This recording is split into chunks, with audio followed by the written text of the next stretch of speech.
सभी साधकों का सुबह के ध्यान सत्र में हार्दिक स्वागत है। चित्त सहस्रार पे रख के सामूहिक बंधन लेते हैं।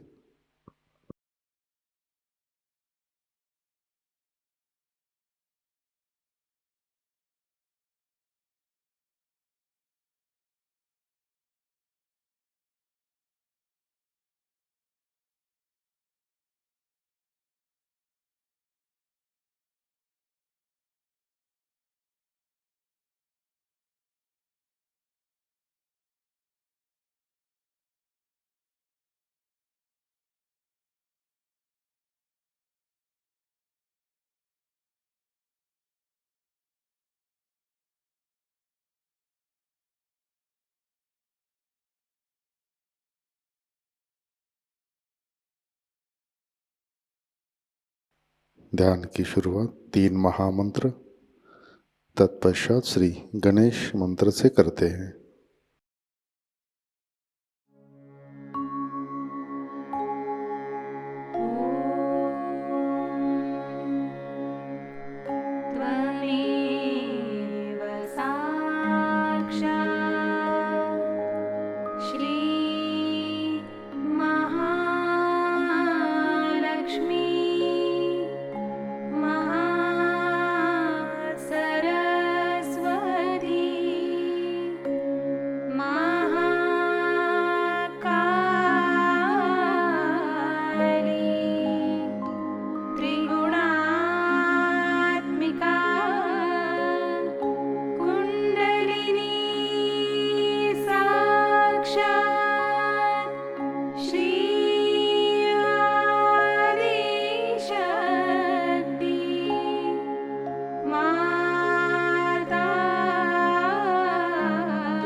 साक्षात् श्री आदिशक्ति माताजी श्री निर्मला देवी नमो नमः।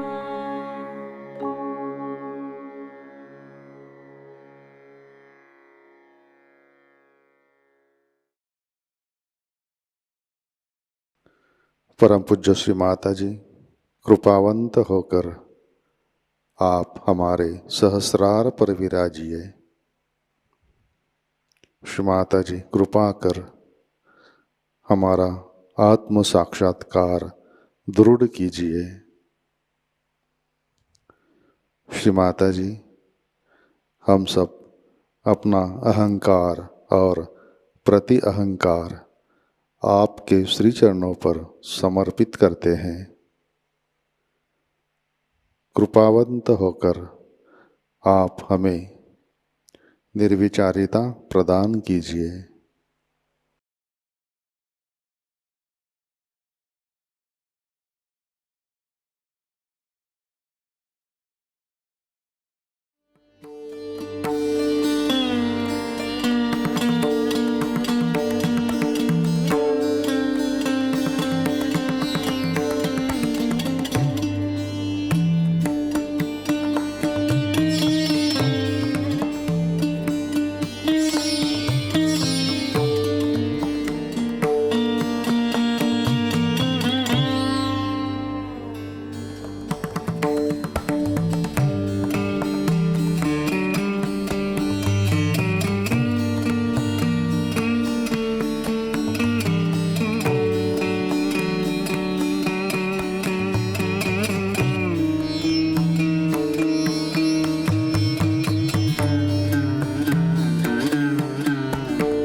जय श्री माता जी। इसी ध्यान की अवस्था में अमृतवाणी ग्रहण करते हैं।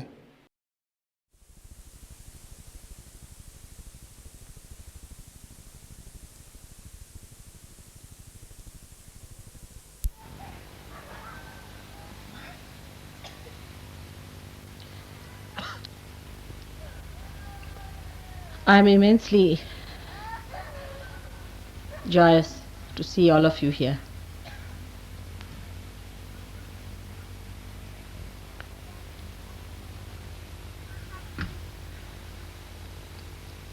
I do not know what to say from my side. The words get lost. They have no meaning. So many of you aspiring to ascend to that state where you would have complete joy, bliss and peace.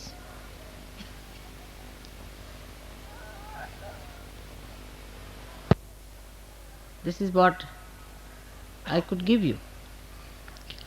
And a mother is only happy when she can give whatever she has to her children. Her unhappiness, all her restlessness, everything is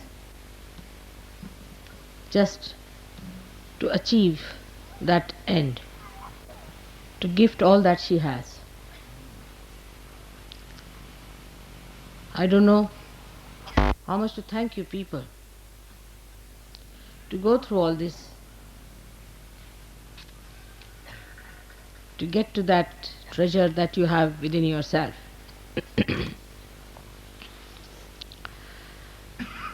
Sahaj is the only word I could think when I started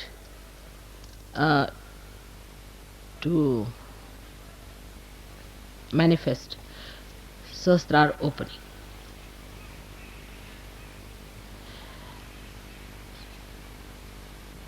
That's easily understood by everyone so far. But you have realized that it is today a different style of yoga where first enlightenment is given and then you are allowed to look after yourself. It was never done before. It's just a venture of your mother which has worked out. Otherwise, in the olden times,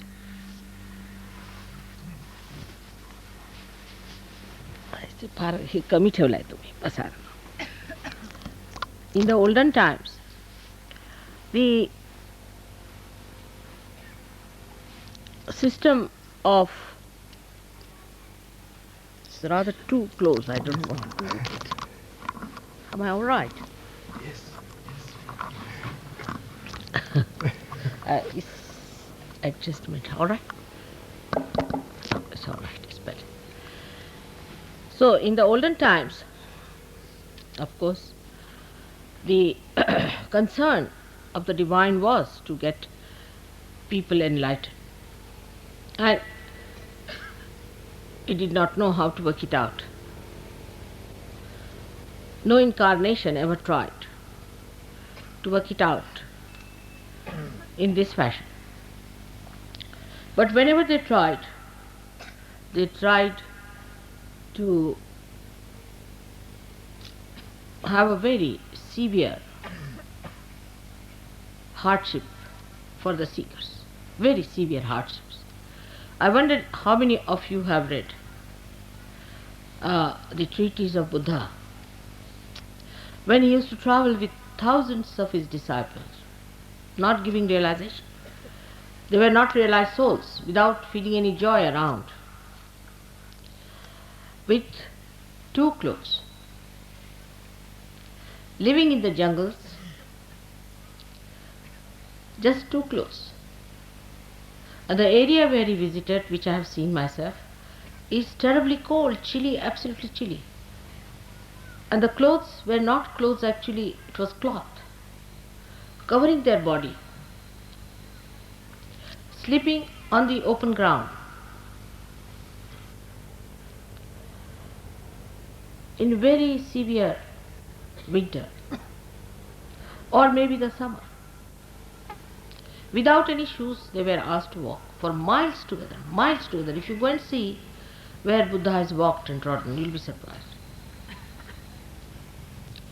Buddha was also young, he used to also walk. But his disciples used to walk much more, because he would go and station in a place. He would send his disciples, there was no time to advertise or to announce anything. So he used to stay in one place, and the disciple used to go around the villages, ask for bhiksha, meaning the alms, to gather some food from villages, cook one times, give part of it to Buddha, and the rest of that they used to eat.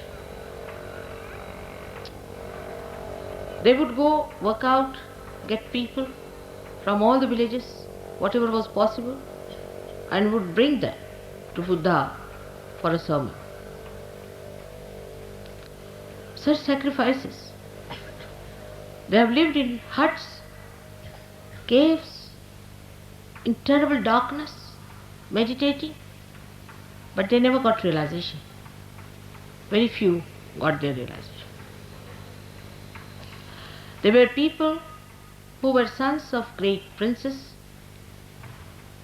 and prince, dukes, what you call, duchess as you call, all very, very rich people. Women of very rich families followed him, and they walked for miles together with him in the thorny routes, because they felt that Buddha's work was of such universal importance, that they are the part and parcel of such a tremendous task, that they should be taking part in such a great work for humanity. This is not only in India, but even Viditama, who started the Zen system in Japan. In China, I was surprised the amount of sacrifices the saints had made, the way they lived. I mean, if you see the way they were living in the conditions, you cannot imagine. And they ended up their lives like that, working it out without any proper guidance, because Buddha had died. There was no way out. They had to find their own ways. Then they found Mahayana, Shvetayana, all kinds of things. Even if you see other seekers in other religions, like at the time of Christ, where did they live? And after the death of Christ, it was even worse, because they were persecuted, were killed, they were tortured, crucified. It happened with Moses also. His disciples were hounded, so they had to all run towards India. Imagine the distances from that area to Kashmir, how they must have walked, how they must have lived, how they must have carried on. And in thousands they came to India, because they realized that they are doing a tremendous task, something so great that they are supporting. In this country, we had a struggle of freedom. I was part and parcel of that. My parents were part and parcel of that. They were rich people, quite rich, I should say, from every standard. You'll be amazed, my father burnt all his suits. They were stitched in England. My mother burnt all her saris. They used to spin their own clothes and wear them. My father sacrificed everything, every pie that he had, for the freedom struggle. He left nothing for us, not a single. I should say, of course, our family being rich, we had silver and gold and all that. But as far as all the cash money was concerned, was spent. And all the silver and gold also, thanks to English, that they took away from us, and they returned us when they went back. That's how we had some silver and gold left in the family. Everything, all that is material, was snatched away. And I know we lived in beautiful houses, and then we shifted to huts and lived there. Sacrifices to the maximum. And we were very happy about it, very proud. We had only 2 changes. We used to wash our clothes, live like very poor people, sleeping on this kind of a thing. For my life, I remember that I never used to take a pillow. I never used chappals for ages. I had only one sweater made out of this kind of material till I passed out and went to medical college. I had that sweater with me. I had only one coat throughout my education. When I was in Lahore, which is terribly cold, sometimes can be like London, which was burned out and finished.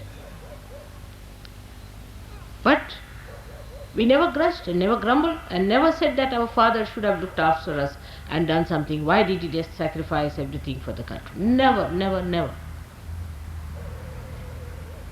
But even today, when they see us anywhere, they know we are the children of such a great man. They have tremendous respect for us. That quality was created, I should say, by Mahatma Gandhi. He made everybody so transformed into a new personality of tremendous sacrifices, tremendous. You cannot imagine how people lived. All the money that we had, everything that we had, all conveniences, conveyances, all housing, everything was given up. Not only by my father, but so many of them.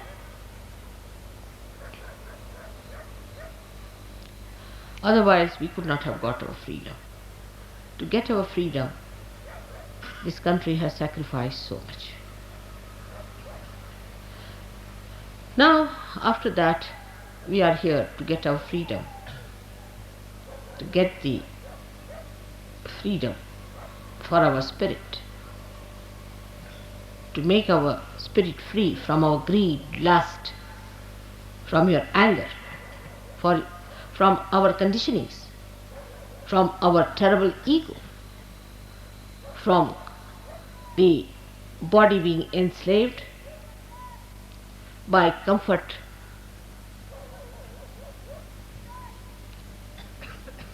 I must say Gandhiji had a special charm. I don't know how he managed. He was like touch of Midas, touched anybody, he became transformed.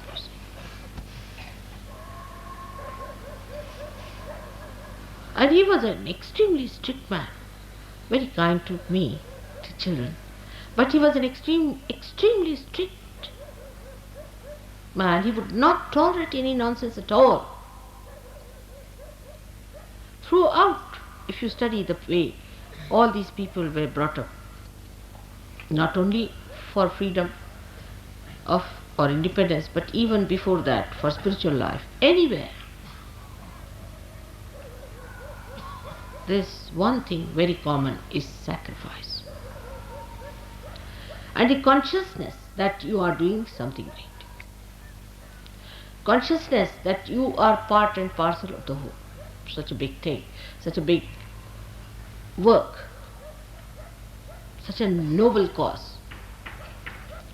And then there was one thing very common. Very common among all of them,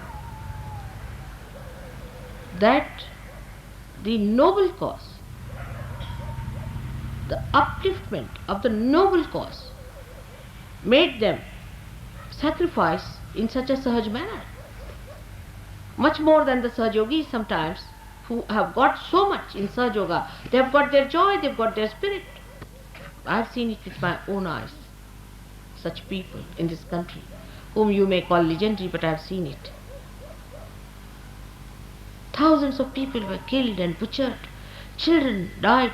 Nobody shed tears. Nobody shed tears.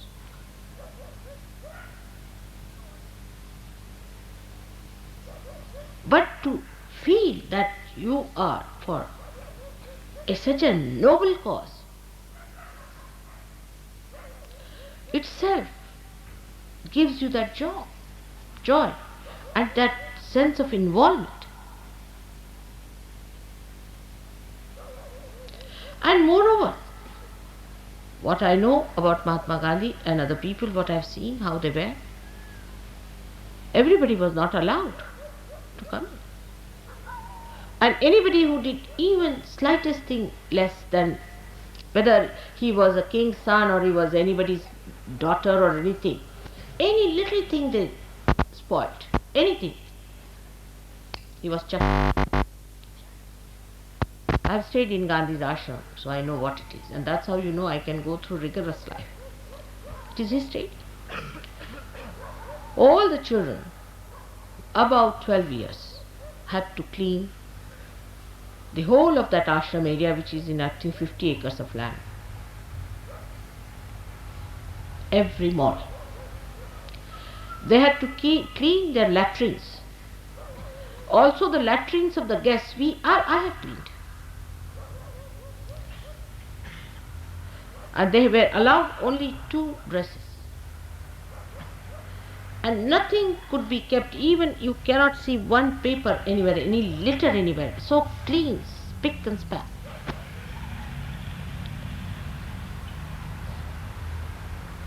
And their living places were so neat and tidy.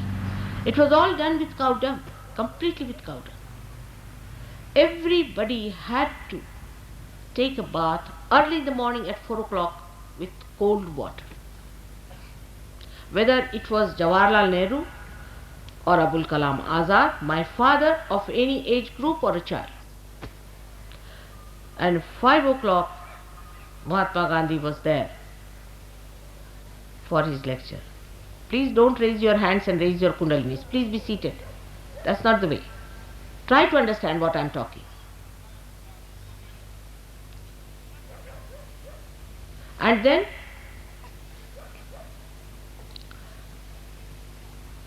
early in the morning at 4 o'clock, you'll be surprised. Getting up, for me it was all right. And then to walk in those 50 acres of land to the center of that hall, which was nothing but just an open space surrounded by some sort of huts where Gandhiji was living.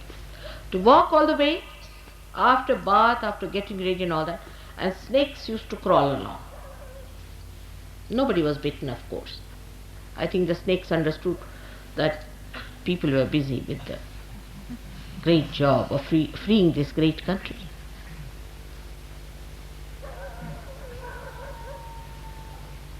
And we would sit just like this, and snakes would be crawling. No lights were allowed. No lights of any kind. We only used sunlight. And when Gandhiji would come, sunlight was not there in the morning at all.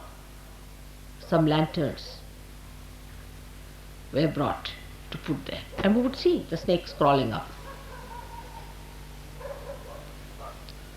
But I never heard anybody complaining. But like a war, drove with such passion. Everybody competing as to what I can do, how I can be alright. Nobody even thought of comfort.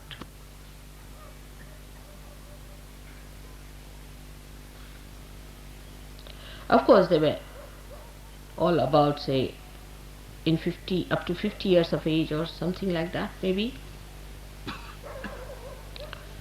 In the ashram, mostly the people were about up to 50 years of age that time.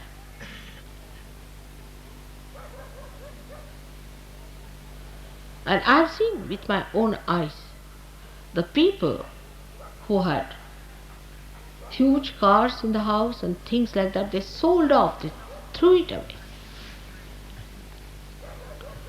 They used to come by train to Wardha station and walk down. Gandhiji would not see anybody coming even in a tonga.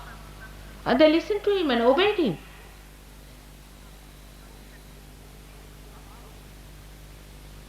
I have seen many missionaries, though they are not up to the point, nothing very noble, but that's how they take people to task, and people work it out for them. I have seen that. In India we had missionaries and younger people who came from abroad. They just absolutely obediently listened to the missionaries and did whatever they said.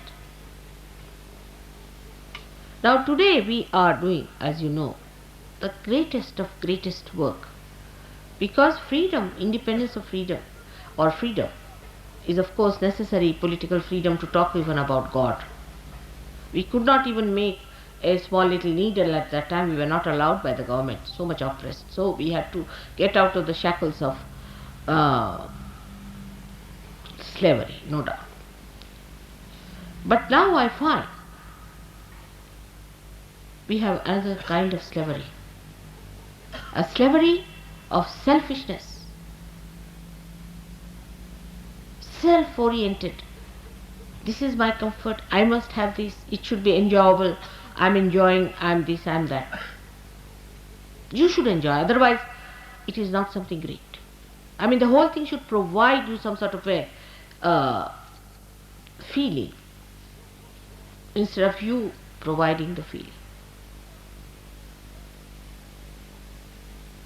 Because people, I think, do not know what they are doing, what sort of a work they are doing. They do not want to come up to that level of that height to see what are you up to. You are trying to save the whole world. This is one of the reasons Sahaja Yoga moves so slowly, because they see people who are worried about their comforts, this, that, and also themselves are so lousy. There's no smartness about them. No feeling of that greatness that they have to do. You have to be smart. If you know you are on the board, how you behave.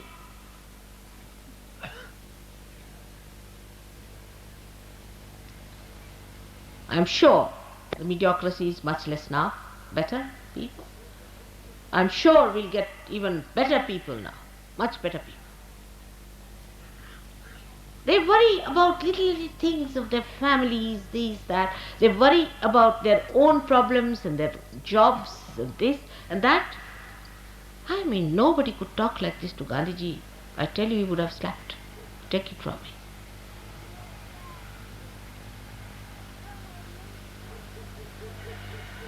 It is as if to come to Sahaja Yoga means solve your own problems, that's all.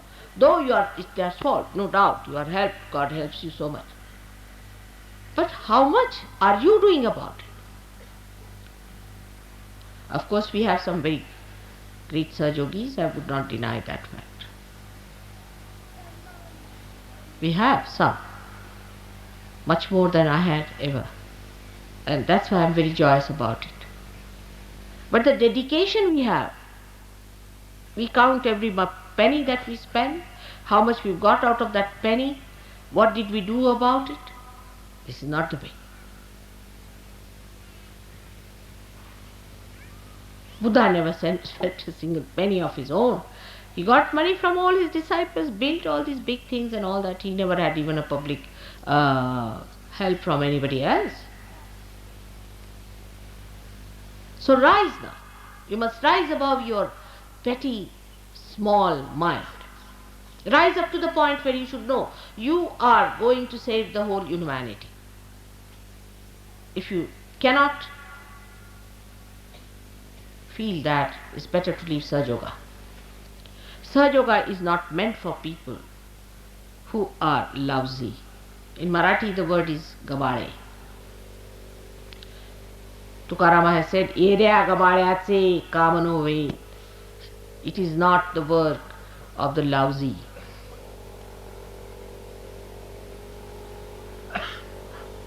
Shivaji himself, when he fought his war, he caught hold of people, the Sardaras and the dukes of that time, they gave up everything that they had. They gave up their lives, everything. Their children they sacrificed whatever they had. Shivaji had no money to pay them. You must have heard of lots of stories about Shivaji. While if you see how we Sahaja Yogis are in this world, Kshema comes first before yoga. It's like that. It's your mother's love. I want my children to be comfortable. They are newly born babes. All right, they need comfort. They are to be looked after. But I cannot blackmail the divine because the children are small, can I? I am here to do the job of God Almighty. And when you are my children, all right, His grace will work. He'll look after you. He'll make you grow. But grow now. Grow. You have to grow. Get out of this small nonsense that you are. See your personality, how you live. Where is your attention? What do you think? Are you thinking about Sahaja Yoga, that it is the most important thing for which you are chosen?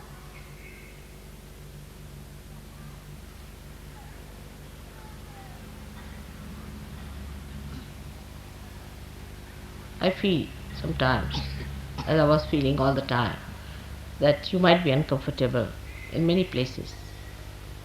But I myself have seen the way you people have been in those places most carelessly. The Western Sahaja Yogis were surprised. That way Indians are better in this respect. And some of the Indian Sahaja Yogis have been misbehaving in a very funny manner. It shocked me the way they have been behaving, shouting at people, creating problems. Some people come to see me, they talk to them in such a rude manner that they run away. You can talk to them sweetly. You have to be nice to them, not to shout at people. All right, I cannot meet everyone at every time, at every convenience, all right. But that doesn't mean you have a right to shout at others.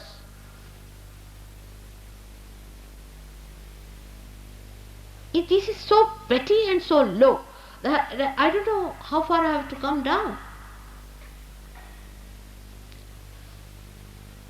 When you rise above all these petty things, you will develop that divine discretion. That divine discretion is the real blessing of God. All other blessings that you think is a blessing is no blessing at all. Unless and until you can grow, what is the blessing? Like a tree which says, oh, such a blessing that I have got rain. But out of that rain, if you cannot grow, what's the use of having that rain on you? You have to be compassionate, beautiful, sensible people who are highest beings on this earth. Take out your attention from all nonsense that you have been busy with. That's how you get possessed. That's how you get conditioned. Small things you see. In India we have another problem. We cannot tolerate another person. If any person is doing good for Sahaja Yoga, immediately a group is built up. It's very common with Indians also. A group is built up to put him down.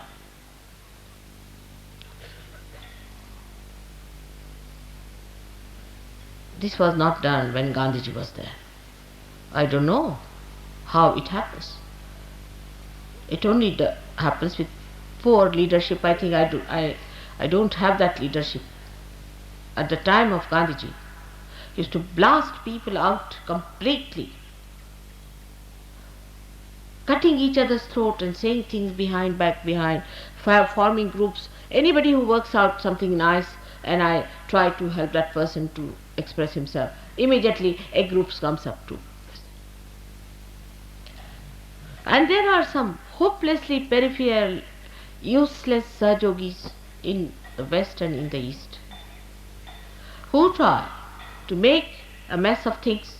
They think they are big gurus, big people, very small people, chicken-hearted I should say. And they think they are very big, great people because they can take good photographs maybe, or that they can wear a dress in a particular manner or something like that, stupid stuff as they are, and try to dominate others. Such people will be thrown out. Absolutely. No use having useless people in a machine like this.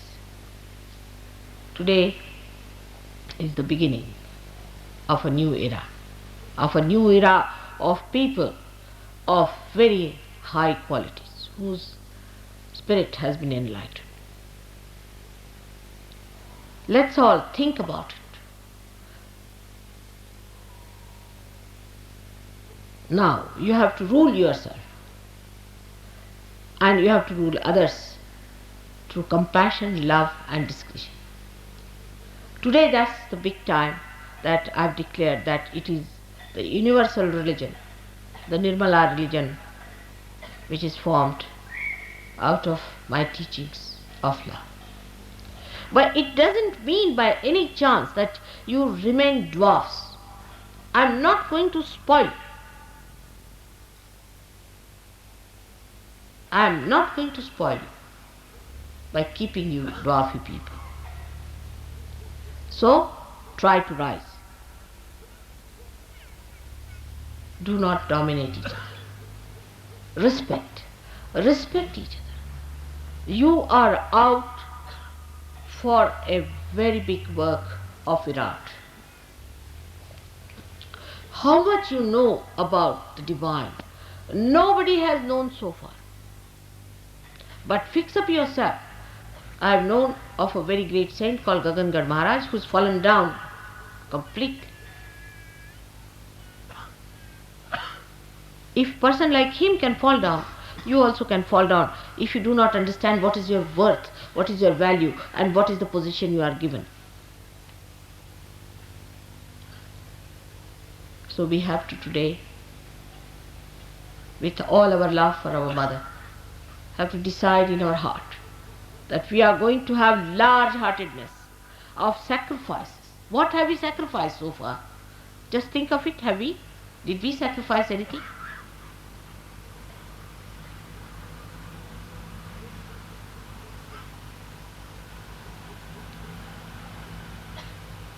Please try to understand that I have to use you, the great souls, to save the humanity. You must grow, you must grow, you have to grow. On money points also, people are so wretched, they make money, they save money. In America, I was surprised the way people cheated me of money. Thousands. In India also this is a very common practice.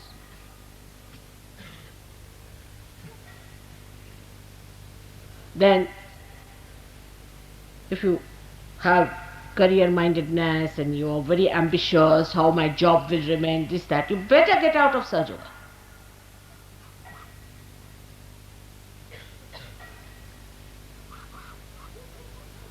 It's not going to help us at all. Thirdly, there are people who believe that this is my wife, this is my beloved, this is this and all that nonsense. Why are you here? For what? Or my children, my household, my mother, my father, all sorts of wretched people around. If you cannot rise above them, you cannot help me. I'm sorry, you cannot help me. You have to be very, very strong people. You have to be people of very great valor and great idealism and noble ideas.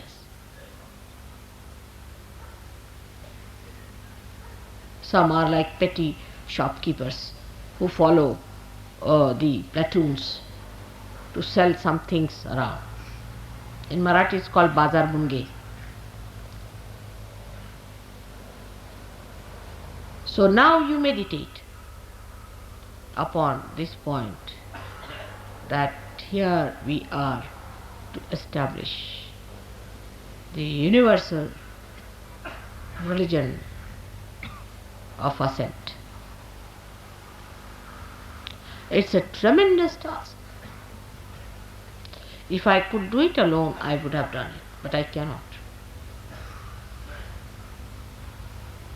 It's only through you I have to do it. And you have a heritage. You come from a very great birth where you have this heritage.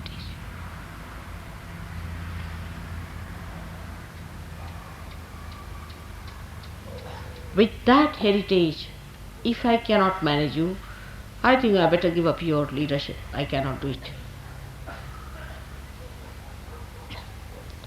When we were fighting for our freedom, all of us were removed from schools because we were in the missionary school, and the missionaries believed that Christ was born in England. So they would not allow us to study in those schools. So we were all removed from schools. We had no education. For some time, I couldn't pass my inter science for 2 years. I couldn't appear because they rusticated us from colleges and schools. The government rusticated us.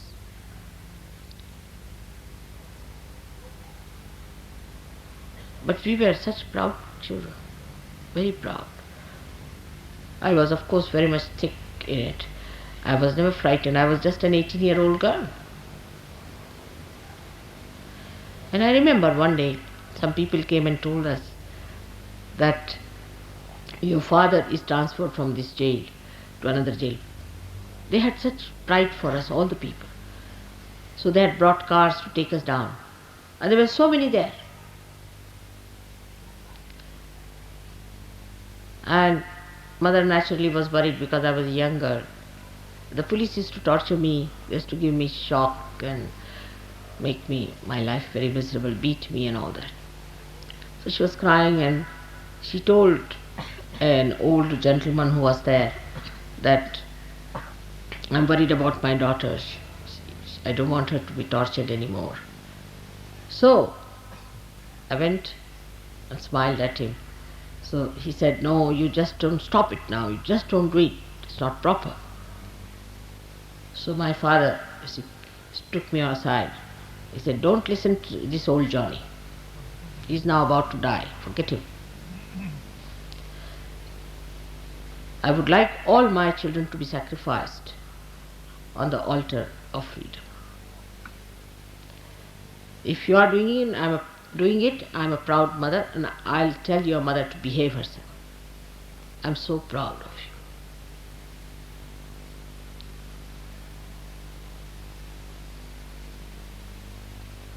Such atmosphere I have passed through. I had to give up my college. I was absconding for 8 months. The police was after my life. I know what we have gone through. We were very young people. 18 years, you can imagine. And now when you have got the freedom of your spirit, you must seek the comfort of your spirit. There are some people who are complainers and this and that nonsense. They should not have come. Or those who are Indians, they should get out of Sahaja Yoga and leave us alone.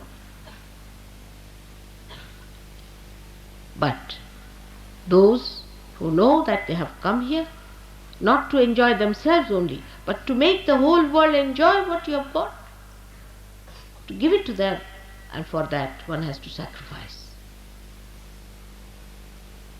One has to bear the pangs. How much I bear your pangs when you are caught up, when your troubles, when this and that. I've got blisters sometimes from you, everything.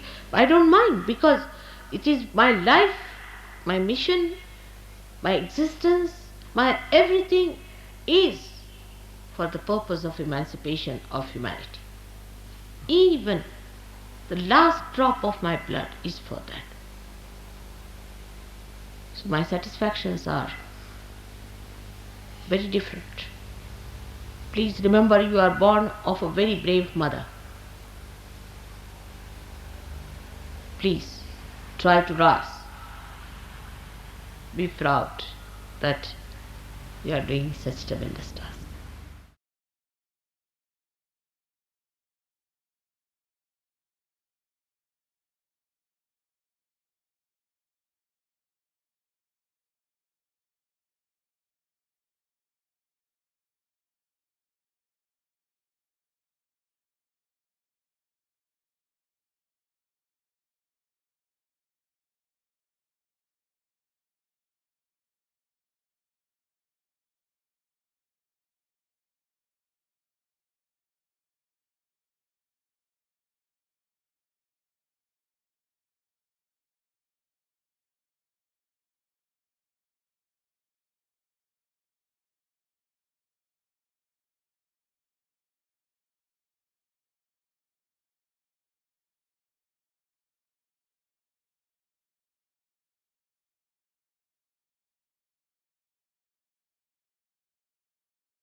जय श्री माता जी।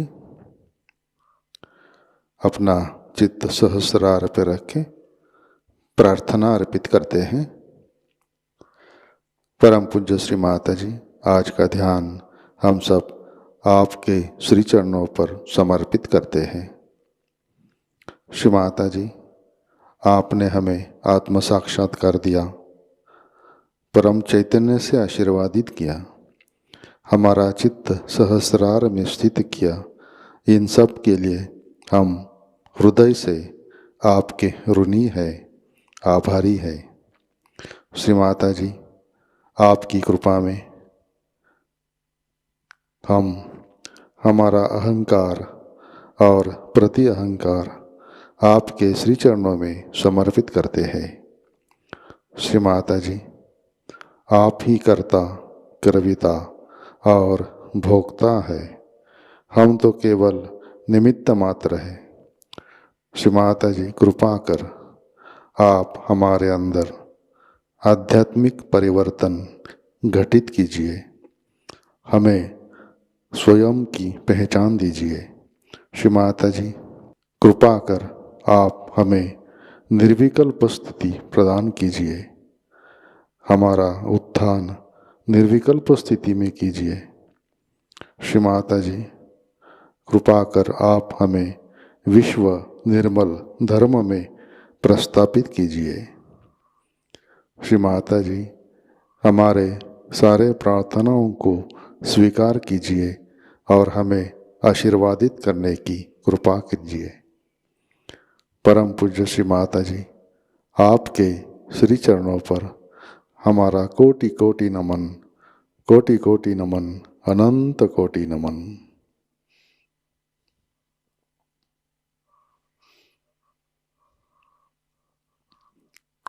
जय श्री माता जी। सामूहिक बंधन लेते हैं।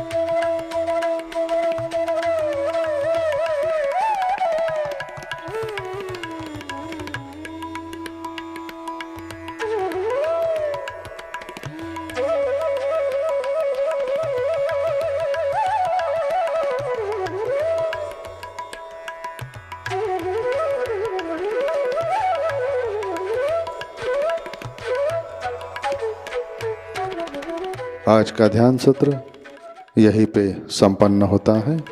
जय श्री माता जी।